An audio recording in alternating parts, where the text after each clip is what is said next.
bonjour à toutes, bonjour à tous et bienvenue dans cette deuxième partie au sujet de mon expérience de la chirurgie bariatrique, en l'occurrence une sleeve en ce qui me concerne.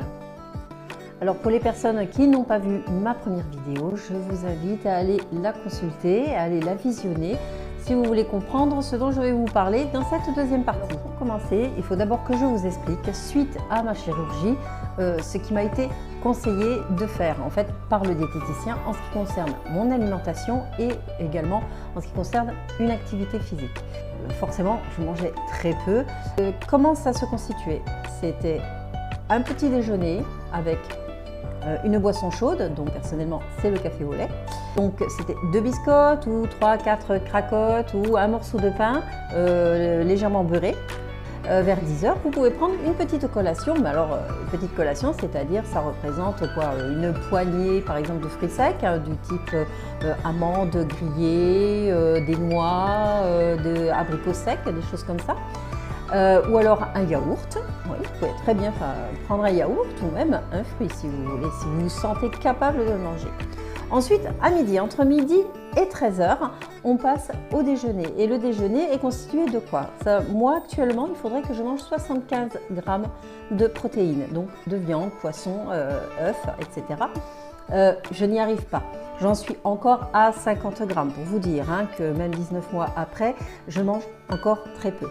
Ensuite, c'est 2 cuillères à soupe de féculents, donc pâtes, riz, légumineuses et 2 à 3 cuillères à soupe de légumes.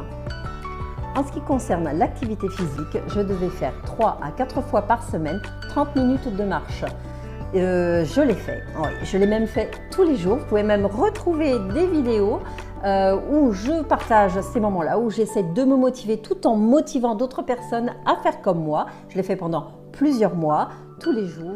Alors bien entendu, ce type de chirurgie, étant donné qu'on réduit votre estomac et que vous consommez moins d'aliments, provoque forcément des carences. En plus, vous perdez énormément les premiers mois. Donc il faut supplémenter. Donc vous avez un complément de vitamines. Moi c'est WLS Optimum, voilà, c'est sous forme de gélules. Donc je le prends moi le matin. Il faut savoir que certaines personnes ne les supportent pas, les vomissent. Moi c'est encore le cas par moment. Il faut aussi que je vous rappelle que j'avais énormément de problèmes de santé qui ne se voient pas forcément en fait. Je veux dire que notamment dans mon milieu professionnel, on ne comprenait pas pourquoi j'étais mal, pourquoi je me mettais en arrêt. Oh, ça se voit pas, ça se voit pas. Bah oui, mais malheureusement, il y a des maladies qui existent et qui vous mettent vraiment à plat. En ce qui me concerne, donc j'avais du diabète, un diabète de type 2, j'avais de l'hypertension. Et j'ai une tendance à faire des anémies sévères, donc dues à des hémorragies gynécologiques.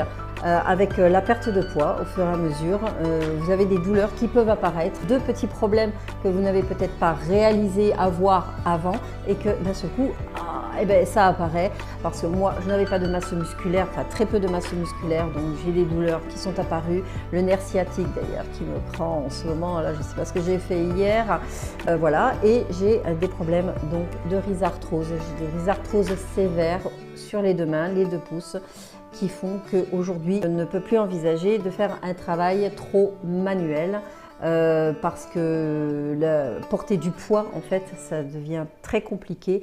Je n'ai plus de force dans les mains et c'est hyper douloureux. Et maintenant, je vais vous expliquer l'actuel et le futur. Ce que je vais tenter de faire, en fait, et ce que je tente de faire pour arrêter ma prise de poids. Bon, ça, c'est fait. Mais surtout, essayer de réenclencher une perte de poids parce que j'ai encore du poids à perdre, vous comprenez? Alors d'un point de vue alimentaire, je n'ai pas changé grand-chose, je continue à faire mon petit déjeuner. Pour le déjeuner, je continue, j'essaie de manger un peu plus de protéines, mais franchement, je n'y arrive pas. Donc voilà, je vais vous montrer là à quoi ressemble en fait mon assiette type et ce qui peut rester aussi à la fin du repas quand mon estomac me dit stop, parce qu'en fait j'ai mal, ça me fait très mal quand j'ai la bouchée de trop et si j'insiste, je vais directement aux toilettes et je vomis. Pas cool. Ensuite, une demi-heure, voire 1 heure après le repas de midi, je dois reprendre un laitage, c'est-à-dire soit un petit morceau de fromage, soit un yaourt, mais attention, un yaourt nature sans sucre ou du fromage blanc sans sucre. Parce que le reste du temps, je ne mange pas de sucre. Donc, pas de gâteau, rien, pas de sucre dans mon café. Ensuite, vous avez la collation de l'après-midi, entre 16 et 17 heures. Et c'est à ce moment-là que je mange le fruit. Donc, je me fais un petit bol où je coupe de la banane, de la nectarine et je me mets un peu de muesli. Pourquoi le muesli? Parce que je manque de fibres. Et oui, avec cette chirurgie, moi en tout cas, j'ai mon système digestif qui se met au ralenti et j'ai tendance à être constipée. Et là, c'est vraiment pas génial du tout. Donc, en faisant ça, je me suis rendu compte que ça m'aidait. Je n'en mange pas beaucoup, mais ça m'aidait. Je vais un peu plus souvent à la selle et je me sens beaucoup moins ballonnée, beaucoup moins comprimée là, dans les intestins. Pour le dîner, c'est le même type d'assiette que pour le repas de midi. Il m'arrive aussi le soir de ne pas manger de féculents et il m'arrive également de ne prendre qu'un potage. Après le dîner, j'arrête de manger. Et oui, avant, j'avais droit de prendre une petite collation 2 heures après le dîner, mais là, maintenant, je n'en prends plus. Et je ne fais que boire. Donc, vous pouvez boire de la tisane, vous pouvez boire du thé, de l'eau plate, de l'eau citronnée, ça a ma préférence, mais pas d'eau gazeuse, pas de soda, pas d'alcool, pas de sirop, pas de sucre quoi. Et pas de bulles, surtout pas de bulles parce que ça fait gonfler l'estomac et ça a tendance donc à dilater votre estomac. Alors pourquoi je ne prends pas ma collation du soir? Parce que je me suis dit pourquoi pas faire un petit mix peut-être avec une forme de jeûne intermittent. Alors pas le truc super costaud, super dur parce que bon, je me suis dit je vais rester disons 12 à 14 heures sans manger à jeun pour que forcer mon corps en fait à aller puiser dans mes réserves. Alors forcément quand on travaille, ce n'est pas évident de faire comme ça. Alors j'ai commencé cette façon de m'alimenter depuis à peu près 3 semaines, mais j'avouerai que je n'ai pas trop de résultats parce que je ne l'ai pas non plus très bien suivi. Donc maintenant on va passer à la partie activité physique. Alors j'ai arrêté d'aller marcher tous les jours. Pourquoi? Parce que je me lasse très vite. Et oui, je vais marcher seule la plupart du temps. Quel ennui! Alors quitte à faire quelque chose en solo, et je vous avoue que j'ai pris exemple sur l'hyper motivation de mes grandes, de mes filles aînées. Donc ma fille aînée, Mareva, elle va en salle de sport. Bon, forcément, il faut en avoir les moyens. Moi, je ne les ai pas. Tandis que Solène, ma deuxième, elle fait du sport seule. Elle regarde des vidéos, elle fait ça sur son tapis, elle est super motivée, elle fait ça tous les jours et il y a des résultats, c'est formidable de voir ça. Bon, en même temps, elle a 22 ans, voilà.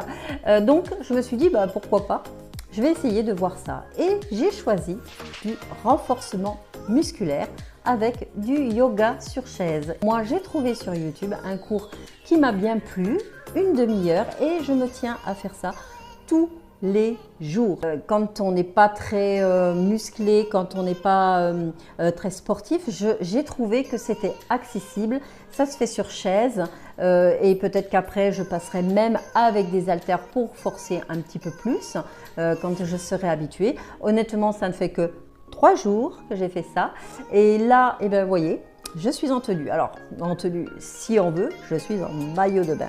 Je vais faire ma séance en maillot de bain. Pourquoi? Parce qu'après ma séance, je vais aller me relaxer dans ma piscine, si on peut appeler ça une piscine. En fait, je l'appelle gentiment ma pataugeoire, mais qu'est-ce que ça peut faire du bien.